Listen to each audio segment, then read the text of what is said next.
Introduction. It's not about money, it's about mindset. The difference between rich and poor isn't just about money. It's about how they think about money, how they approach life, how they make decisions, and most importantly, stance what they believe they deserve. You can give two people the same opportunity, the same income, or even the same starting point, and one will create wealth while the other stays stuck. Why? Because one is operating from a mindset of abundance and the other from a mindset of limitation. Harv Eker, the author of Secrets of the Millionaire Mind, says this clearly. Your outer world is a reflection of your inner world. If your financial life is struggling, it's often not about your income, it's about your internal programming. In this audiobook, you'll hear the core differences between how poor people think and how rich people think. Not in judgment, but in awareness. You'll learn how small mental shifts can create massive financial change. You'll start to recognize old beliefs you didn't even realize were holding you back. This isn't about luck, or talent, or being born into money. It's about patterns and the power you have to break them. So listen closely, because sometimes a single change in thinking is what unlocks everything else. Let's begin. First, poor people blame. Rich people take responsibility. Poor people blame. They blame the economy, they blame their boss, they blame their parents, their partner, their past, their lack of education, even the government. It's always someone else's fault. Rich people don't do that. They take full responsibility for their results, good or bad. If something's not working, they don't point fingers. They look inward. They ask, what am I doing that's creating this? What can I do differently? That mindset creates power, because the moment you take responsibility, you take your power back. Here's the truth. As long as you blame someone else, you're giving away control over your life. You're saying, I can't change because something outside me has to change first. And that's the fastest way to stay stuck. Harv Eker says it like this. You either create your life or you live as a victim of life. There is no in between. Blame feels safe in the short term. It protects your ego. It lets you avoid discomfort. But it also kills progress. Because if the problem is always outside of you, then so is the solution. And you'll always be waiting. Rich people take ownership, even when it's uncomfortable. They know that the only way to change results is to change actions. And the only way to change actions is to take responsibility for them. Ask yourself right now, where in your life are you blaming someone else? Where are you waiting instead of creating? It might feel heavy to admit, but that admission is your starting point. Because once you say, this is on me, you're finally in a position to do something about it. Responsibility isn't about shame, it's about power. And power is what creates wealth, from the inside out. 2. Poor people. Focus on obstacles. Rich people. Focus on opportunity. When presented with a new idea, a new business, or a new possibility, poor people often ask, what if it doesn't work? They immediately see the risk, the flaws, the reasons to hold back. Their minds go straight to the worst-case scenario. Rich people are wired differently. When they see an opportunity, they ask, what if it does work? They don't ignore the risks. They calculate them, but they focus on potential. They look for the upside. They ask how to make it work instead of why it might fail.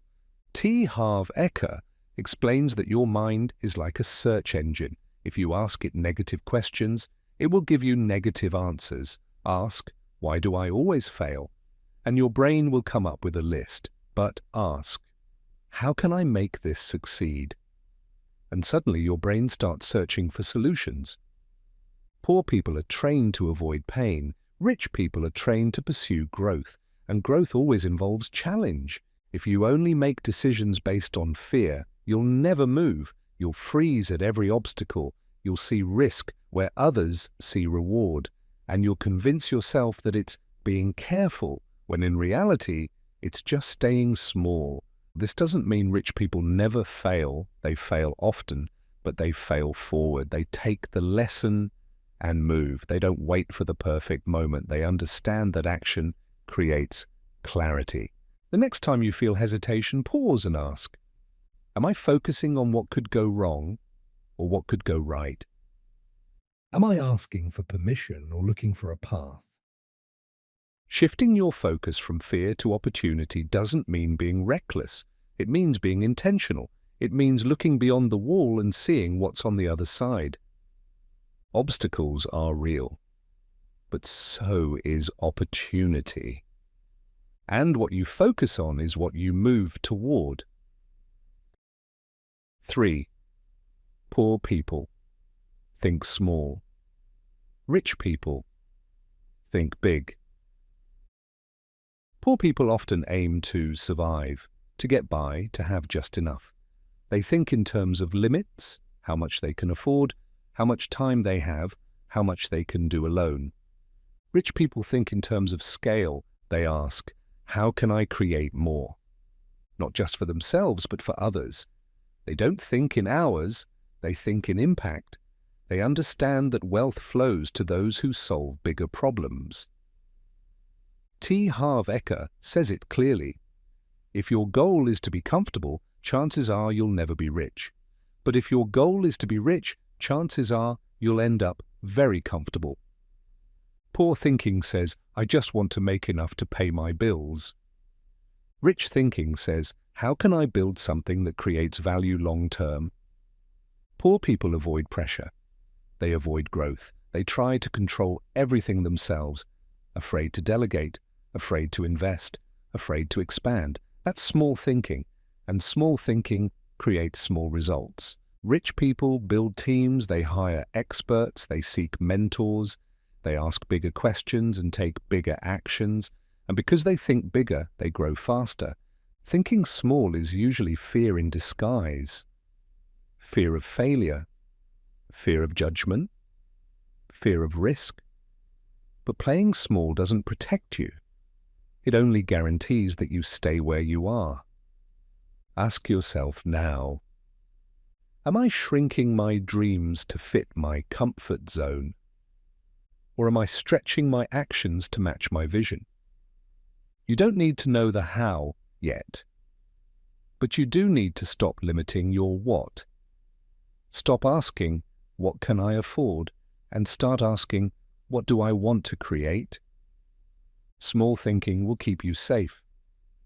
Big thinking will set you free. 4. Poor people avoid risk. Rich people manage risk. Poor people see risk as something to run from. If something isn't guaranteed, they don't want to touch it. They want safety, certainty, a paycheck that arrives on the same day every month, even if it limits their potential. Rich people know that no growth comes without risk, but they don't throw themselves into danger blindly. They manage risk. They study, prepare, plan, and then they move. Harv Eker explains it like this.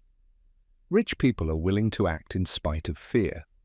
Poor people let fear stop them. The fear is normal. The difference is what you do with it. Poor people say, what if I lose everything? Rich people say, what's the worst case scenario and how would I handle it? They don't avoid risk, they respect it. And then they move forward with strategy. Avoiding risk might feel safe, but it comes at a price: missed opportunities, unexpressed potential, and a life spent watching others grow.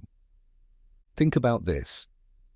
The biggest risks are usually the ones you don't take. The business idea you never launched. The investment you hesitated on.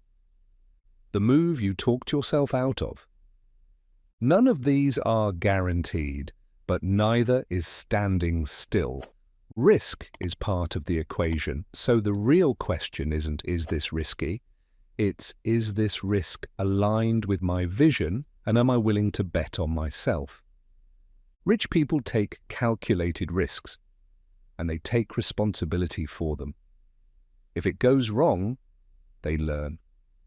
If it goes right, they scale. Either way, they grow. You don't build wealth by avoiding every risk. You build it by learning to make better bets on the right things and on yourself. 5. Poor people talk themselves out of wealth. Rich people train their minds for it. Poor people often speak in limits. I'm just not good with money. I could never afford that. People like me don't get rich. Without realizing it, they talk themselves out of the very wealth they say they want. Their words create mental ceilings. Their beliefs build invisible walls. Rich people are not smarter, they're not luckier, but they're trained differently. They train their minds to think in terms of possibility, not limitation. They study wealth, they study mindset, they read, they reflect, they upgrade their thinking daily. Harv Eker says it like this: the number one difference between rich people and poor people is how they think about money. It's not a strategy issue, it's a mental habit issue. Poor people see money as the enemy, something to fear, stress over, or avoid. Rich people see money as a tool, a resource, a form of energy that flows toward value and clarity. Here's the truth: your thoughts shape your results. If you keep telling yourself you're not meant for wealth, your brain will prove you right. But if you start affirming new beliefs, even before the results show up, your actions begin to shift. Rich people condition their minds. They journal, they reflect, they rewire old beliefs that were passed down from family, school, or society. They understand that mindset isn't a one-time change. It's a daily practice. Start asking better questions. Instead of, can I afford this? Try, how can I afford this? Instead of, what if I fail? Try, what would I learn? Your mind is listening. Train it to work for you, not against you.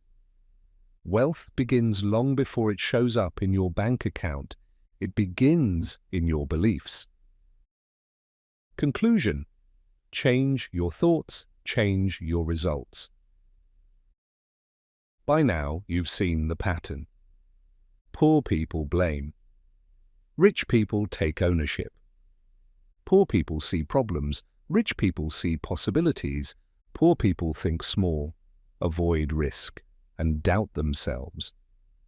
Rich people think big, manage risk, and train their minds to grow. It's not about being born into money, it's about rewiring your thinking, because once you shift your mindset, your decisions change. And when your decisions change, so do your results. This isn't about judgment, it's about awareness. And awareness is the first step to freedom. Start by noticing your thoughts. Challenge what you've been taught.